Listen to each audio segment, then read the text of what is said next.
দেশে একদিনে দ্বিগুণের বেশি বাড়ল করোনা আক্রান্তের সংখ্যা। গত 24 ঘন্টায় নতুন করে করোনা আক্রান্ত হয়েছেন 564 জন। গতকাল দেশে করোনা আক্রান্ত হয়েছিলেন 276 জন। রাজ্য প্রতিদিন সংক্রমিতের সংখ্যা বাড়ছে। কথা বলবো, আমাদের সঙ্গে রয়েছেন আমাদের প্রতিনিধি সন্দীপ সরকার। সন্দীপ, গতকালকে তুলনায় আজকে প্রায় 80% বৃদ্ধি হয়েছে রাজ্যে করোনা আক্রান্তের সংখ্যা। চিকিৎসকরা কি বলছেন? মানুষের সচেতনতার পাশাপাশি রাজ্য সরকারের বা কি বিশেষ পদক্ষেপ?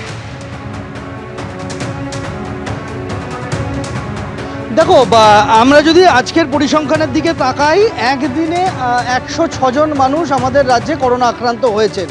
শতাধিক সংক্রমণ, বহুদিন পর একদিনে 100-র বেশি মানুষ করোনা আক্রান্ত হয়েছেন, এমনটা কিন্তু বেশ কয়েক বছর আগে দেখা গেছে, সাম্প্রতিককালে দেখা যায়নি। এবং সারা দেশে গত 24 ঘন্টায় যত মানুষ করোনা আক্রান্ত হয়েছেন, সেই সংখ্যার নিরিখে পশ্চিমবঙ্গের সংক্রমণ গ্রাফ কিন্তু যথেষ্ট ওপরের দিকে। শতাধিক সংক্রমণ গত 24 ঘন্টায় দেশের 4টি রাজ্যে হয়েছে, তার মধ্যে পশ্চিমবঙ্গ 3 নম্বরে রয়েছে। এই মুহূর্তে আমি যেখানে দাঁড়িয়ে রয়েছি, এমআর বাঙুর হাসপাতাল। দীর্ঘদিন আগে করোনার যখন প্রথম ওয়েভ চলছে, সে সময় কোভিড হাসপাতাল করা হয়েছিল।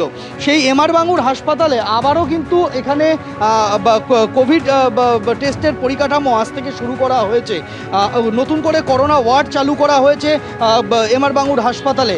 আজ থেকেই রোগীরা এলে স্ক্রিনিং করা হবে। এর ইতিমধ্যে যে নতুন কোভিড ওয়ার্ড তৈরি করা হয়েছে, 2 রোগী সেখানে ভর্তিও হয়ে গেছেন। স্বাস্থ্য ভবনের তরফ থেকে প্রত্যেকটি সরকারি হাসপাতালকে নির্দেশ দেওয়া হয়েছে যে যাতে আজকে বিকেলের মধ্যে কোভিড চিকিৎসা সংক্রান্ত কি পরিকাঠামো রয়েছে, পরিকাঠামো বলতে কতগুলি বেড, কতগুলি ভেন্টিলেটর, অক্সিজেনের বন্দোবস্ত কি রয়েছে, চিকিৎসা পরিকাঠামো কি রয়েছে, ওষুধের যোগান কেমন রয়েছে, এই সম্পর্কে বিস্তারিত রিপোর্ট আজ বিকেলের মধ্যে স্বাস্থ্য ভবন চেয়ে পাঠিয়েছে রাজ্যের সব হাসপাতালের কাছে। আর দিল্লির তরফ থেকে সব রাজ্য এবং কেন্দ্রশাসিত অঞ্চলের কাছে চেয়ে পাঠানো হয়েছে এই একই কোভিড চিকিৎসার কি কি ইনফ্রাস্ট্রাকচার রয়েছে সেই তথ্য। এবং আজকে দেশ জুড়ে কোভিড মক ড্রিল করতে বলা হয়েছে সব রাজ্যকে। তো আমাদের রাজ্যে মক ড্রিল বলতে হাসপাতালগুলি কতটা প্রস্তুত সেই সংক্রান্ত রিপোর্ট চেয়ে পাঠিয়েছে স্বাস্থ্য ভবন, যেটা ইতিমধ্যেই সমস্ত সরকারি হাসপাতালের তরফে স্বাস্থ্য ভবনকে পাঠানোর কাজ শুরু হয়ে গেছে। এই মুহূর্তে আমাদের রাজ্যে 5 শতাধিক মানুষ কোভিড আক্রান্ত, যার মধ্যে শুধুমাত্র গত 24 ঘন্টায় কোভিড আক্রান্ত হয়েছেন আমাদের রাজ্যে 106 জন। মৃত্যুর ঘটনা নেই, তবে মৃত্যু কিন্তু থেমে নেই দেশের অন্য প্রান্তে। গত 24 ঘন্টায়ও সারা দেশে 7 জনের মৃত্যু হয়েছে, তার মধ্যে 5 মাস বয়সী এক শিশুও রয়েছে। আমরা জানি যে ইতিমধ্যেই সদ্যজাতদের করোনা আক্রান্ত হওয়ার ঘটনা কিন্তু আমাদের রাজ্যেও হয়েছে। পিয়ারলেস হাসপাতালে 7 মাস বয়সী এক সদ্যজাতের চিকিৎসা চলছে। কলকাতা মেডিকেল কলেজে 9 মাস বয়সী এক সদ্যজাত ভর্তি রয়েছে কোভিড পজিটিভ হয়ে। পিয়ারলেসে কিছুদিন আগেই 15 বছরের এক কিশোর চিকিৎসাধীন ছিল করোনা আক্রান্ত হয়ে। ফলে সে জায়গায় দাঁড়িয়ে দিল্লিতে 5 মাসের এক শিশুর মৃত্যু, তা কিন্তু চিকিৎসকদের দুশ্চিন্তা বাড়াচ্ছে।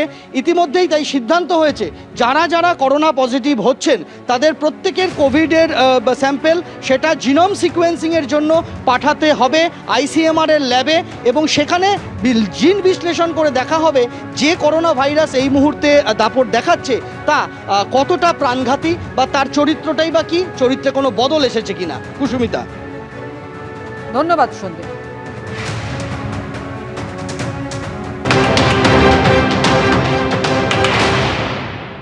লাস্ট কয়েক সপ্তাহে বা লাস্ট কয়েক দিনে স্পেশালি বেশ কিছু ছোট বাচ্চা, 1 বছরের নিচে বাচ্চাদের খুব হাই গ্রেড ফিভার, খাচ্ছে না, সিমিলার সিমটমস নিয়ে আসছে।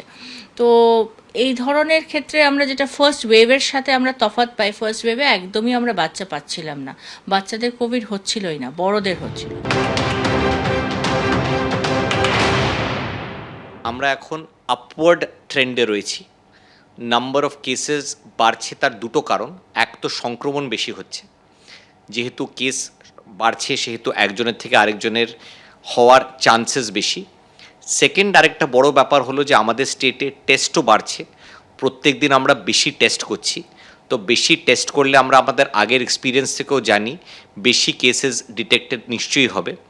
তো হোয়াট উই নিড ইজ যে কত পার্সেন্ট পজিটিভিটি রয়েছে, কত টেস্ট হচ্ছে তার কত পার্সেন্ট পজিটিভ রয়েছে। আমার মনে হয় সেটাতে হয়তো বিরাট কোনো চেঞ্জ নেই।